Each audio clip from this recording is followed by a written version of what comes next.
Hello everyone, this is Andrew Brokowski checking in. Welcome back to the fish room. Today's video is going to be about one of my Skiffia multipunctata colonies. This is the Tangancicuaro location, which is in the Mexican state of Michoacan. I do have these registered as Cares fish, although they don't really know exactly how many I have. You can see this is a nice sized colony. I have them in a 20 long. There's a number of juveniles, and you can see healthy males and females that are pregnant as well. With Skiffia multipunctata, the males will get a split dorsal fin, where the first few rays actually will separate from the rest of the dorsal fin. Also, the specific epithet multipunctata comes from the reference many spots, referring to that variable patterning that you're seeing on the males. See, there's one in the middle that has one spot on its side. There's another male that's swimming around that almost his entire backside is black. I like this guy over here. He's got some nice spots. The females have a much, you want to say simpler or more basic body plan, but females have that darker dorsal side with a lot of spotting and a much lighter ventral side. You can see there's a gravid spot towards the back of that female right there. The males, however, as with all the goodeids, they have what's referred to as an andropodium, where the first few rays on the anal fin actually split, and it looks somewhat like a mitten. These males are a little bit worked up. And again, a reference to the specific epithet, variable spotting. So I know some people that have this species that their colony, their males don't really have spots. Other people have heavy spotting. I had recently acquired a number of young adults. If you saw my rare fish unboxing from a couple weeks ago, then you'll know that I had some really nice ones. I consolidated that group with the colony that I already had going. That's why there's a number of babies. I had a bunch of babies already, and I caught them and moved them into this tank. Plant-wise, I do have a large piece of guppy grass. There's many pieces, to be specific, but it does grow quickly. Another one of my cryptocorin wenties. There's a cryptocorin undulata that I'm hoping does a little bit better to the back over here.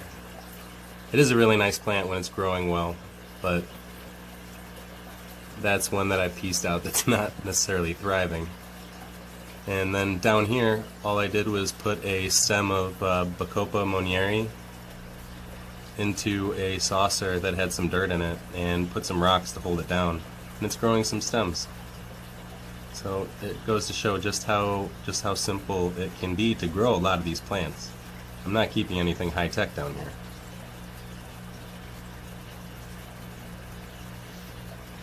And because, you know, I do love talking about the etymology, and I was actually recently speaking with Leslie Dick of the ALA, the American Livebearer Association. And by the way, if you're not a member of the ALA and you're interested in all these live bearers, especially the wild types, I highly suggest that you guys join.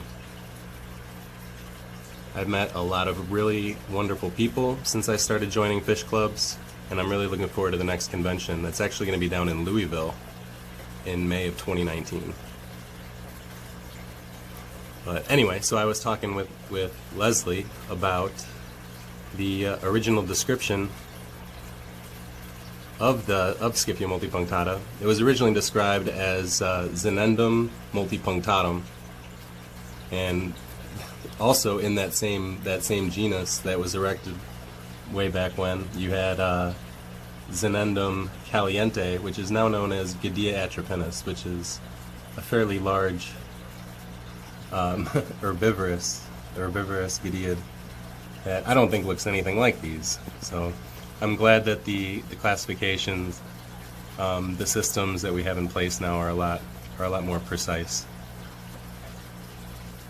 Originally described as Xenendum multipunctatum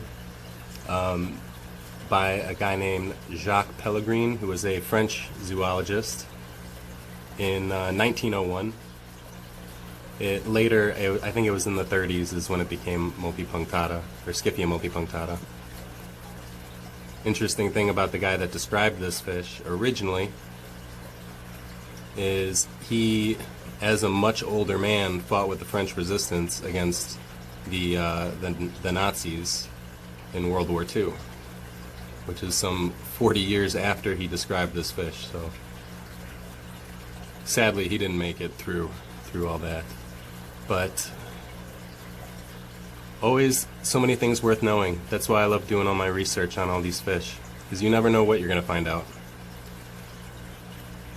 The genus Skiffia was actually erected by Seth Eugene Meek when he was working at the Field Museum in Chicago, because his boss, Frederick James Volney Skiff, the first director of the Field Museum, I feel like he needed to do something to to get on his good side, so why not name the genus after your boss? But that was erected by, like I said, Seth Eugene Meek in 1902 for Skiffia lermae, which I don't have those guys yet, but I'm hoping to at some point in the near future. So with this fish, it's definitely one that I consider to be one of the most beautiful of all the goodeids. The males are absolutely stunning, and pretty much, for me, this is the most underrated fish in the aquarium hobby. People don't realize just how amazing they are, and also how simple they are to keep. This tank is unheated. I do have an airstone to the back. This is a 20-gallon. And as you can see, they're all doing great. These fish have all been in here together since I obtained those other fish for close to a month now. And everybody's doing well. There's been more babies born. You can always find them hanging out in the guppy grass. Little fish. Just absolutely beautiful. So with these being Cares fish, they are endangered in the wild. So it's a pretty awesome feeling to be able to walk in to my basement fish room and just see them thriving. If you guys like what I'm doing, hit like and subscribe, and I'll be sure to post more updates in the future.